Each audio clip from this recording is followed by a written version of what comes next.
Menopause దశలో చాలా మంది మహిళలు బరువు పెరగడం సహజం. హార్మోన్ ప్రభావం కారణంగా వారి శరీరంలో మార్పులు చోటు చేసుకుంటాయి.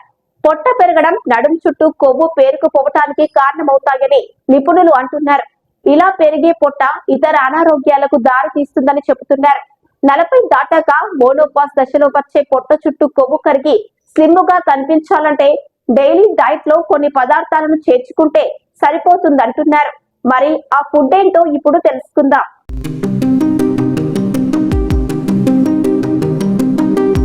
అవిసె గింజలు ఆరోగ్యానికే కాదు, అధిక బరువు తగ్గించడానికి దోహదం చేస్తాయంటున్నారు నిపుణులు. ఇవి శరీరంలో అధిక నీరు చేరకుండా చేయడంతో పాటు ఈస్ట్రోజెన్ స్థాయిల్ని క్రమబద్ధీకరించడంలో చాలా బాగా సహాయపడతాయంటున్నారు. సజ్జ గింజల్లో ఫైబర్ పుష్కలంగా ఉంటుంది. ఇది పేగు కదలికల్ని ప్రేరేపించి వివిధ జీర్ణ సంబంధిత సమస్యల్ని దూరం చేయడంలో సహాయపడుతుంది. అంతేకాదు, వీటిని క్రమం తప్పకుండా తీసుకుంటే పొట్ట చుట్టూ ఉన్న కొవ్వు కరుగుతుందని నిపుణులు సూచిస్తున్నారు. యాపిల్ సైడర్ వెనిగర్ చెడు కొవ్వుల్ని కరిగించడంలో క్యాలరీలు తక్కువగా ఉండే యాపిల్ సైడర్ వెనిగర్ సమర్థవంతంగా పనిచేస్తుందంటున్నారు నిపుణులు.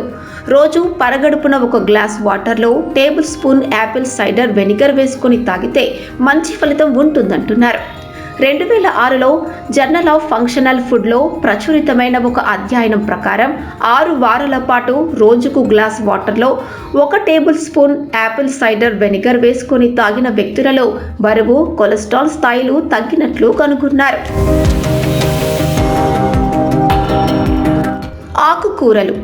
ఆకుకూరల్లో మెగ్నీషియం సమృద్ధిగా లభిస్తుంది. ఇది ఒత్తిడి, ఆందోళన, యాంగ్జైటీ వంటి మానసిక సమస్యల్ని తగ్గించడంలో దోహదపడుతుందంటున్నారు నిపుణులు. అంటే పరోక్షంగా బాడీలో పేరుకున్న చెడు కొవ్వును, పొట్టను తగ్గిస్తుంది.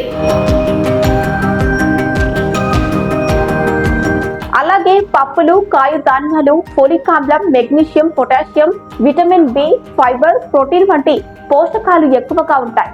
ఇవి పొట్ట చుట్టూ పేరుకున్న కొవ్వుని కరిగించడానికి తోడ్పడతాయని నిపుణులు చెబుతున్నారు.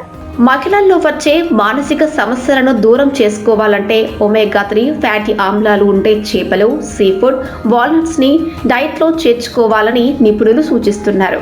వీటిని తీసుకోవడంతో పాటు నడక, పరుగులెత్తడం, ఈత, సైక్లింగ్ వంటి వ్యాయామాలు కూడా 40 దాటాక పొట్టను తగ్గించడంలో సహాయపడతాయని నిపుణులు చెబుతున్నారు. అవగాహన కోసం ఈ సలహాలు ఇస్తున్న వైద్యులను సంప్రదించి సలహాలు తీసుకోవడమే మంచిదని నిపుణులు సూచిస్తున్నారు.